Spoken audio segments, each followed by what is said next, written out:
Hello everybody and welcome back. I am KRX and let's take a look at the Park Life DLC for City Skylines. This is going to be an overview of everything you get with Park Life, and this is also going to be sort of like a buyer's guide. You'll be able to see every single individual item and piece of content that you get with this DLC, and then you can make your own decision on whether or not you're going to want to add it to your collection of City Skylines stuff. Let's zoom out to DLC Town here that is retrofitted with only content for Park Life. Everything that we see here is Park Life related, except for, of course, the roads. Let's start off with the unique buildings. We have this sort of Colossus of Road, which is kind of, just kind of a goofy thing that you might want to have in your city. You might not. I don't know. I've never used this myself, but I can imagine it being used in a pretty clever way, in a pretty funny way. We have a couple of these sort of on the water style unique buildings this time around. This fortress is fantastic. It goes great on like an island that you maybe want to look like it's medieval or abandoned, or maybe it's a prison island or something like that. This could look like sort of like a prison fortress type thing. It's kind of cool. This is actually one of the unique buildings. I kid you not. Right here, this little arc. It's actually really cool because I think this actually gives a boost to like the attractiveness of nearby buildings or something like that. We have this amazing sort of clock tower, maybe in the spirit of Big Ben a little bit. Kind of the same vibes, but it's still kind of its own little thing. And then we have this. This is just really cool. I've used this a few times up in the hills. It's sort of like, it reminds me of kind of like Swiss Alps kind of housing, or maybe in Austria or something like that kind of little market street here that tourists can walk along, and they can actually walk along this pathway to just get from point A to point B. You can actually connect this in and they'll just walk through here on their travels. It doesn't necessarily count as them visiting the building, it's just them sort of walking through. So that's really, really cool. I love buildings that have roads and pathways and stuff through them or connected with them, which is really, really neat. And then this is the monument that we get. This is the Lord Chirper's Castle. This essentially makes the land value around parks, or the attractiveness of parks, like insanely high. I've never actually built, in fact, I don't think I've built any of the monuments before, to be honest. This one looks kind of cool though. I definitely feel like you could definitely make this a really neat attraction in your city for sure. Just sort of put it on a big hill somewhere or something. It is, of course, all the monuments are a cheat, but this one's kind of neat. It kind of goes with some of the other themes that we got going on. You know, the fortress and the market street and the castle kind of all go together a little bit. The main thing that we're going to get, other than that, than the ploppables, the unique buildings that we can plop down in the monument, is going to be the 4 different kinds of parks. So here we have the city park stuff. And these make great sort of just generic parks or walking parks. You can custom all these ploppables here. You can customize them and put them down in any order. This is the pathway that we get with the city park. But again, you can mix and match all the different pathways. So we have tons of new pathways. And then the pathways usually always come with no trees and then with a tree variant. So this is the tree variant here, and this is the no trees. Here's a fence. Every single one of the parks comes with their own fence, but again, mix and match.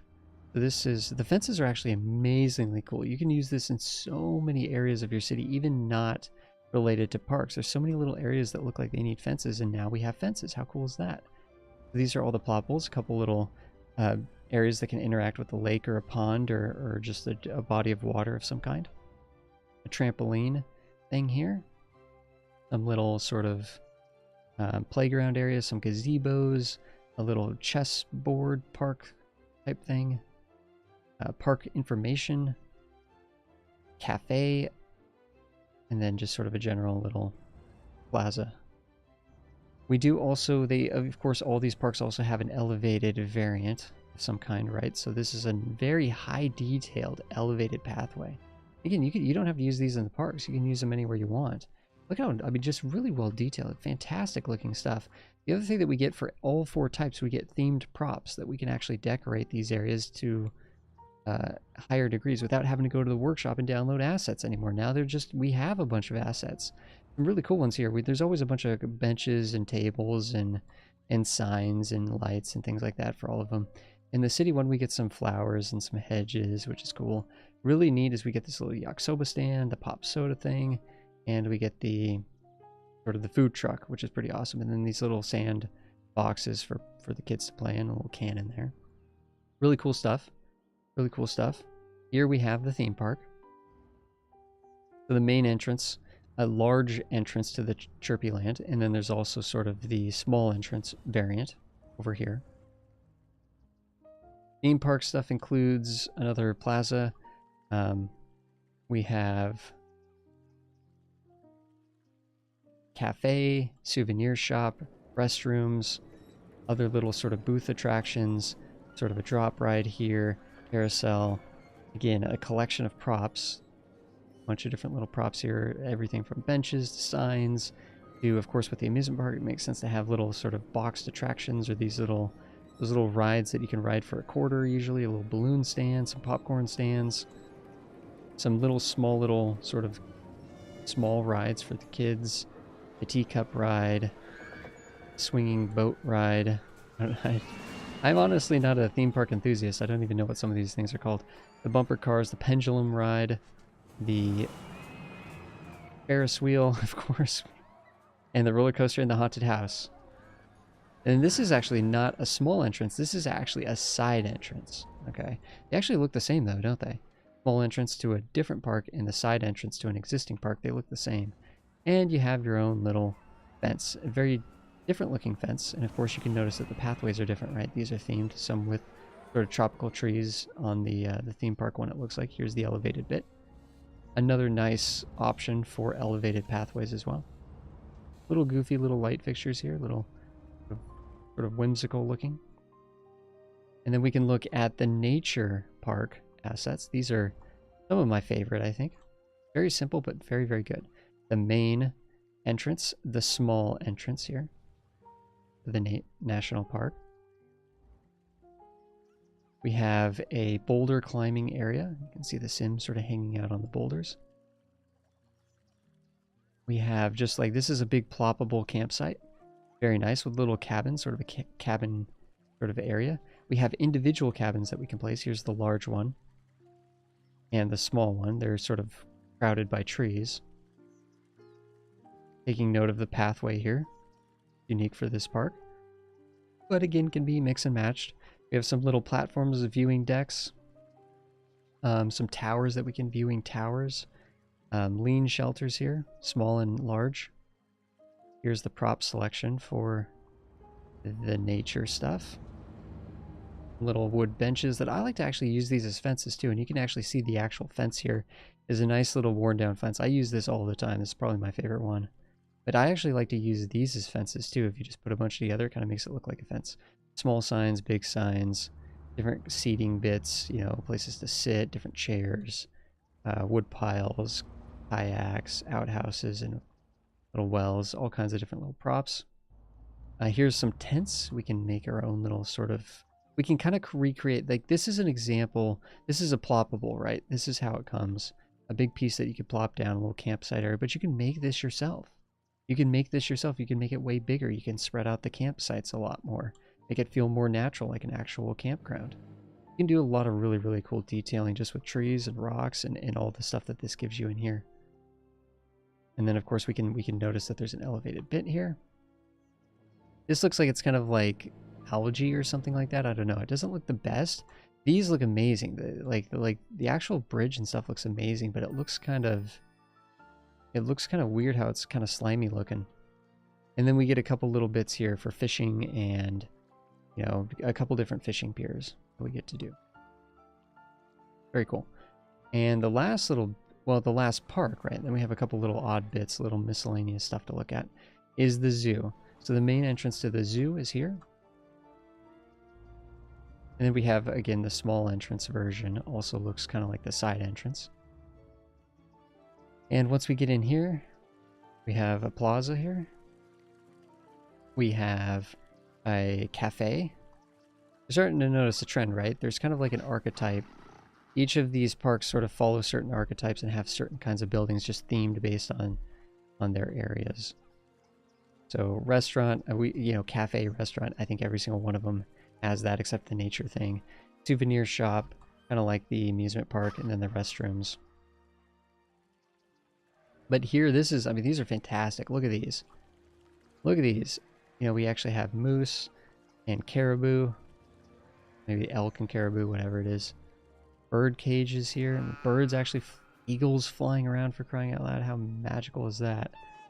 And then we have some antelope in here. We have all kinds of different little bits. The monkey house. Can you see something? Yeah, we can. Silverback gorillas, for crying out loud. Neat. This is the, we have 3 different bits here. We have the amphibians, the reptiles, and the insects.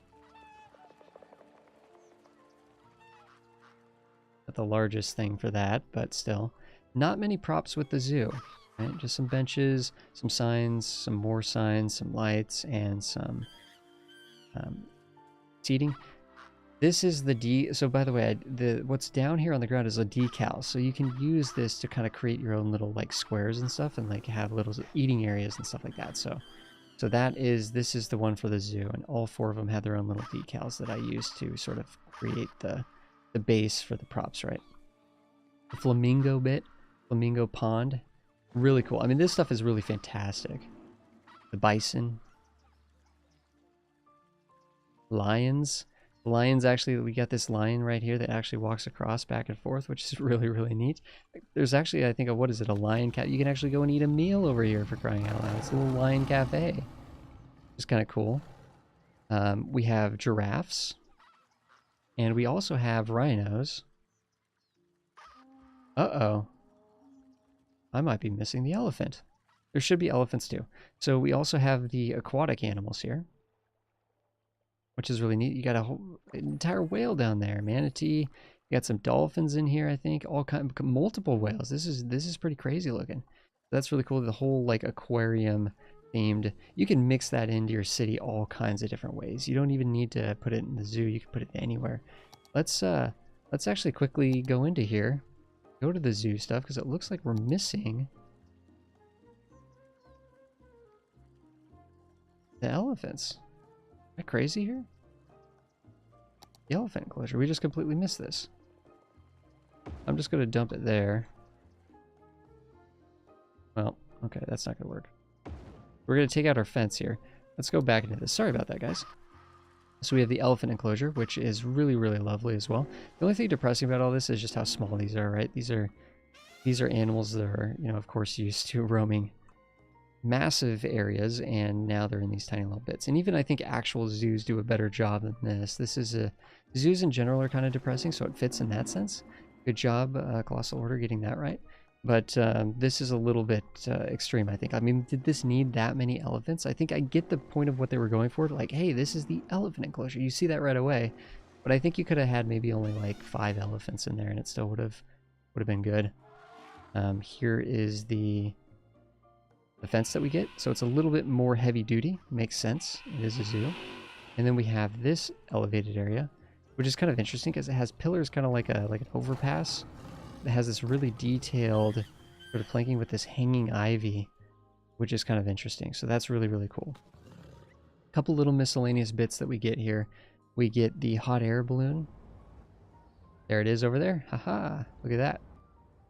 Fantastic. And we get the sightseeing buses as well. That's what these are. Someone's actually looking to get on this. I just did this. I did the goofiest route ever just to make sure that we'd have buses going around and around. We do actually, the other thing you do get, it's hard to see it, but you can actually set up walking paths, right? So if we go here and we go to the end here where this is tours, we can actually set up a walking tour.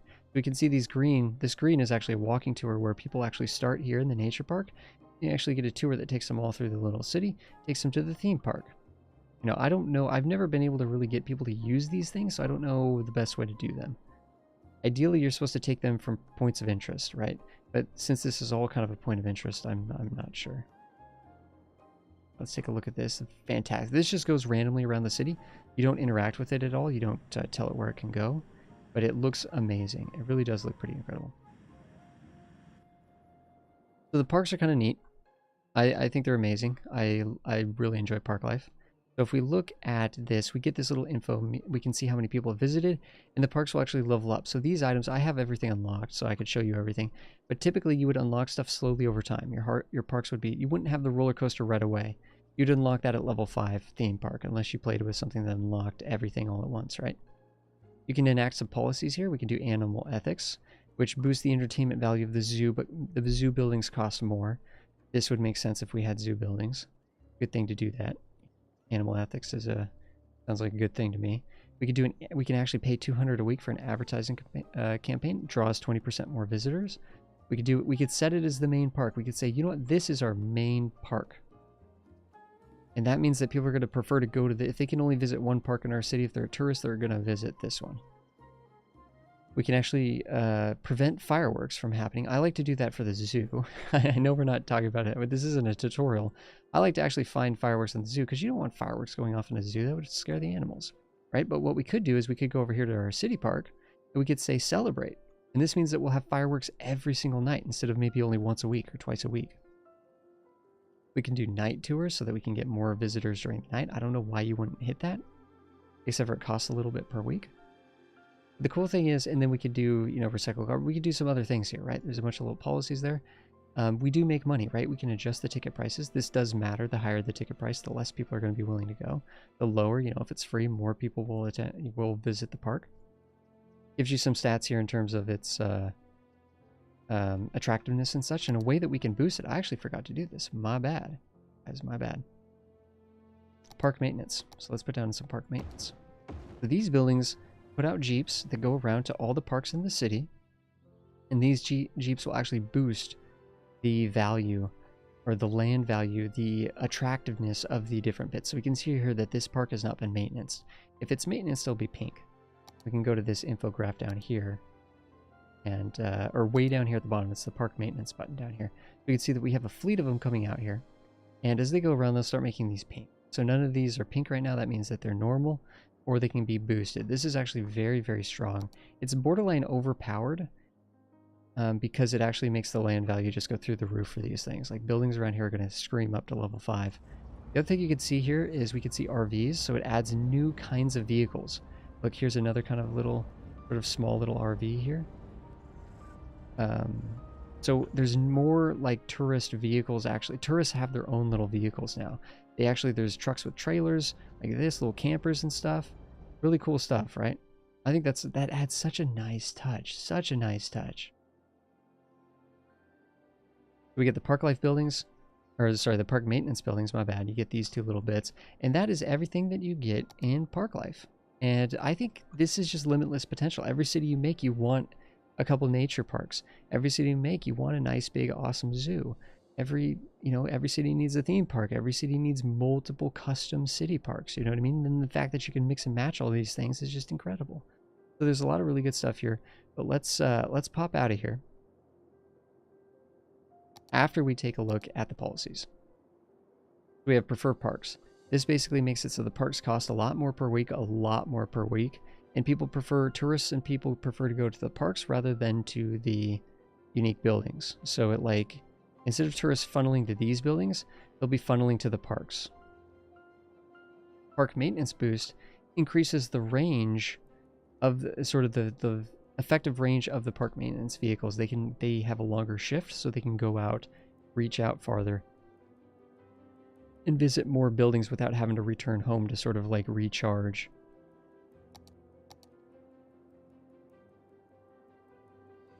Boost connections, huh? I didn't realize this was a Park Life one. So Boost Connections actually gives you for 10,000 a week. This is for very large cities. Outside connection, traffic capacity is increased 20%. Applies to boats, planes, trains, and private cars. So this could be something if you were a huge city and you had tons of cars coming in and out. You're trying to export a lot of goods and stuff like this. This is just going to increase the capacity that the outside connections can send tourists and accept goods and things like that. So I've never used it, but I guess if you had a large city, you'd probably end up hitting this button at one point or another. All right, guys, that's pretty much everything that you're physically going to get. Let's take a look at the maps. All right, this is Park Life map number 1, Mountain Meadows. It takes you a little bit off of the freeway and then dumps you here next to the river, which is kind of cool, kind of interesting. Lots of like massive mountains sort of around here. I kind of get the naming here. It's like you're surrounded by mountains, and here's the meadow, right? And the meadow of fertile soil, lots of fertile soil. This is a European themed map. So you will be able to build the, you know, without having to get any like weird settings going or anything like that, or mods. You'll be able to build the European buildings on this map. So that gives us a little bit more variety on the European maps. And this is Park Life map number 2, Pine Rivers, and this one's interesting. Like, kind of takes like the idea of like a bunch of little rivers, and that's essentially what the map is. I mean, there's not really any hills or anything like that. I mean, there's just, you know, some changes in slopes and terrain there. It's actually kind of a little bit bumpy. The whole thing is a little bit bumpy, but there's just sort of this river network, which actually is kind of intense, considering sometimes I feel like small rivers like this usually don't work out very well, but it seems to be going okay. You could definitely make a very interesting looking city here. I don't know how believable it would look, which is fine. That cities and city skylines don't have to look believable, but interesting little city. You know, you could kind of treat this like it's like a close-knit archipelago a little bit. Very interesting. Very unique. All right, this is Park Life map number 3, Cavern Coast. And this one, we've actually played on this one before. We did, the Chat Park was made on this one. We did a huge, like, nature park up on this mountain. Wow, this is actually kind of cool to see the map fresh again. I don't remember there being so many trees. But, of course, those can get cleared out. I also don't remember that being fertile ground. But, you know, you have this really nice little sort of cove that you can work around. Very hilly map. Very hilly map. Even these areas that look flat, like over here, this looks kind of flat, but really that's just a big sort of lumpy mound. Really, really fun map. Lots of potential here between bouncing off the water and the different terrain bits. Park Life map number 4 is Windfield. Lots of skinny little rivers here. Actually pretty well done, honestly. These actually look pretty nice, how they kind of like, you know, flow into each other. Yeah, it's sort of one main river that kind of just builds and builds and builds. It doesn't actually get too much larger in this section. Some hills on the edges that you wouldn't usually get to probably unless you were using, you know, to unlock more tiles and such. But kind of flat, kind of a standard map. It looks nice though. And this is the final Park Life map, number 5, Anu Island, a tropical map that actually is kind of interesting because it's kind of like half archipelago. You kind of start off like on this, you have a good chunk of land here to build on initially, and then you have these little islands here. It's kind of reminding me of the archipelago map, and then presumably you can sort of go back up the freeway this way and then start, you know, getting, you know, some development going along sort of skinny coastline. Some hills in the background there. I don't know if you'd actually go over there and do anything, but yeah, lots of water. It's looks like a nice map that would kind of focus you. There's probably not a huge amount of buildable area here. That would kind of give you something to constrain yourself, give you a little bit of an extra challenge on this map, I think. So that was that's Park Life, right? That's the overview buyer's guide for Park Life. Park Life is probably my favorite DLC. Just the ability to make all those different parks and then mix and match the assets. I mean, it's genius. If they had made it so you couldn't mix and match them, I'm sure there would be a mod that would let you. But if they made it so you couldn't mix and match them, it'd be like, it wouldn't be that great. But the fact that you can really creatively combine all those elements. In fact, there's even a mod that lets you use regular parks and other things inside the park areas as well, called Parkify. And that kind of can ramp it up. I've had issues with the mod personally, but I think it's been fixed mostly. But that can actually kind of ramp things up to, you know, to an 11. But Park Life is actually really, really cool. There's a lot there. There's a lot of just raw stuff that you get with Park Life, which is great. So, all right, guys. Thank you so much for watching. I will see you guys in the next one, and we will do. We got one on industries coming on up, right?